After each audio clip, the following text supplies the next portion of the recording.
This video is brought to you by Big Owl Lubricants. Big Owl Lubricants. Go big. Go Big Owl.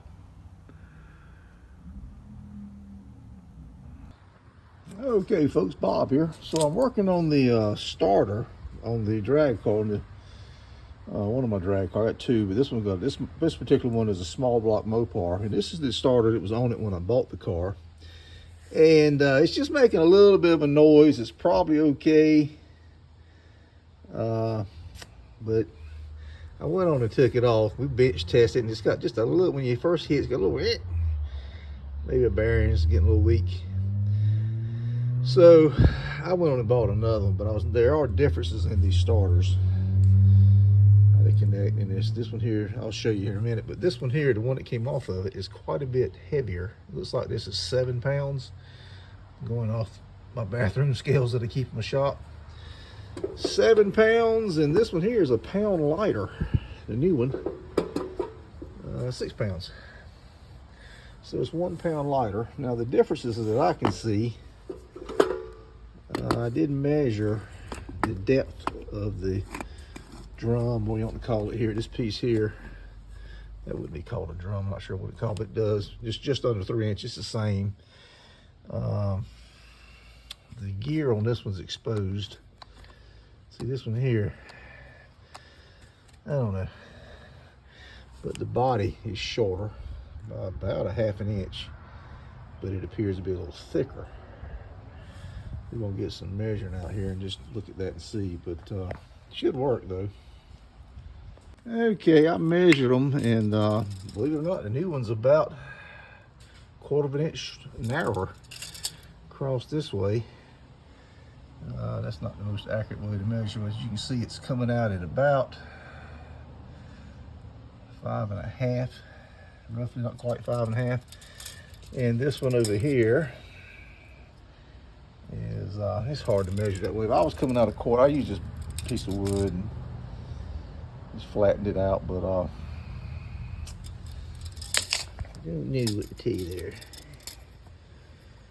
That one there is, sorry about my finger.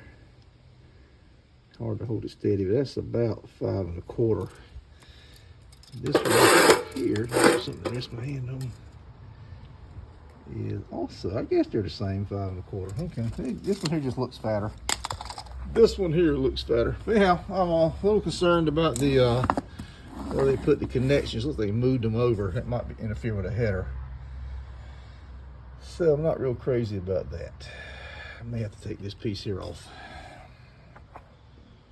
Okay, so yeah, I just took a screwdriver and working on top of my toolbox. I just pried up under here. I could see they were separate, these two. So I just took my screwdriver, pried right up under there, popped this little cover off right here, which revealed this. So I'll just take these nuts off, and they can eliminate this whole piece. Which, if it was a big block car, I believe this is beneficial, because the big block car, the block is real close to the starter here, the way they made them. And this is designed, this will help get the electrical connections away from the block. I have, my other race car is a big block car, and I actually had to grind on the starter lug to give me some clearance. So we're not going to need this on the small block car. There's plenty of room, and I'm afraid this may hit the header. I just took an eyeball look at it, and it looks like it will. So we're going to take these off. Be right back. Okay, took the nuts off. The big nut had a lock washer on it. The little one had a washer built into it. And that hole, just pull it right off. Okay, now, my old starter had a terminal someone had put on it, so it's like a quick disconnect. So let me go see if I can get that to, maybe it'll be the same thread as that post there. I sure hope so. Okay, folks, let's go stick this bad boy on. It should fit. I got one more measurement I want to check. I want to check right through here. Just to see. I don't see why that would matter, but as far as it's spacing off from the flywheel, I guess. I think we're good. It just looks like a big hole there. So let me check that. Other than that, I think all these starters interchange on these Mopars. This one here was for a 94 Dakota. I'm not sure what this starter that was on the car was for. It wasn't original to the car. That car originally came with a old big gear reduction Chrysler starter. Weighs about, I don't know, about 12 pounds. So I think we determined this one here was 6. So, all right, let me go stick it in. Okay, guys. All right, the starter went in easy. As you can see right through here, I just took it right up through here, through these header pipes and the gearbox, the steering gearbox, which is it's an aluminum gearbox on this car because it's a drag car. I guess if you had the power box and headers, it could be a problem. I don't know. I guess the headers would be the same, but anyway, I didn't have no problem. It went right on up in there, I guess because it's an inch shorter. But my concern now is, if I can get this thing to focus, the teeth on the starter look to me like they're too close to the flywheel. So I took some pictures and sent those pictures to a buddy of mine in another state that's real knowledgeable on Mopar hot rods. And he's helped me out quite a bit on stuff. And I've learned to check with him before I proceed so I don't screw up, because I don't want to mess this flywheel up. Anyway, I sent the picture to him. He came back and said that everything looked fine to go ahead and hook the connections up and start it. So I guess that's what we'll do. I'm just shell shocked from all the bad luck I've had. So I don't want to, if I mess this flywheel up, I got to pull the transmission out, or at least pull it back, pull the converter off, send it off, have new ring gears. That's just a pain in the butt. So let's hope this goes well.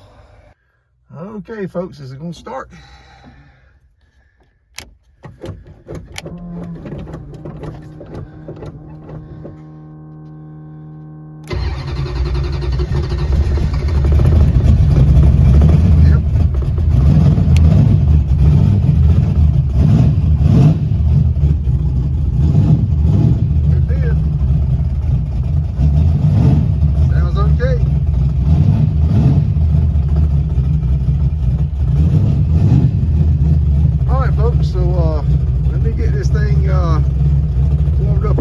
Shut it off. I'll be right back with you. Okay, guys, so as you saw, it started up just fine. The difference was the second starter I put on, a new one, was roughly an inch shorter, and it was about 1 pound lighter. That was by accident. I thought the starter that was on it had failed. It was a mini starter, not one of the old gear reductions. I posted on Facebook, and the guy said, that's one of the old gear reductions. It's not. You don't know what he's talking about. That was a mini starter. From what I'm being told, that was from the 80s. The mini starter that he used in the 80s, that's what everybody's telling me. The one that I put on the car, the second one, the new one, is from a 94 Dakota. That's what I told the guy to look up. And apparently there's another one that they came out with for the 5.7 Hemis, and I'm being told it does not interchange. I don't know, but that one does. The 94 Dakota works with all the old 318s as you saw it. This was a 318. It'll work with the big blocks, the 440s, 383s. So I've used that first style mini starter on small blocks and big blocks, no problem. This was my first experience with the newer one, and I did not realize they were, I think someone had mentioned it on one of the social media boards a couple of years ago that it was a little lighter and a little shorter, but I don't know, I just didn't, wasn't going to spend the money if I didn't have to, but I had to spend the money this time, at least I thought I did. So there you have it. So if you're building your hot rod, go for that one. Make sure you got good header clearance. You should. It's basically the same can. It's just a little shorter. So seems to work okay. I hope that helps you guys. Hit that thumbs up. Check out some of the other videos we've got, folks. We got videos going back a little over 3 years now. Yeah, all kinds of stuff, car related, obviously. Junkyards, cars we find in the woods, hot rods, car shows, racing, some how-to stuff like this starter thing, some little tips. So try to watch those videos if you can, and hit the thumbs up on those too. The older videos are getting significantly more views now, and that's good. That really helps us. So things are looking up, and I'm going to try to continue to bring you guys some of this stuff as I run into it on the way. Okay. All right, folks. Bob out. Happy Thanksgiving, everyone.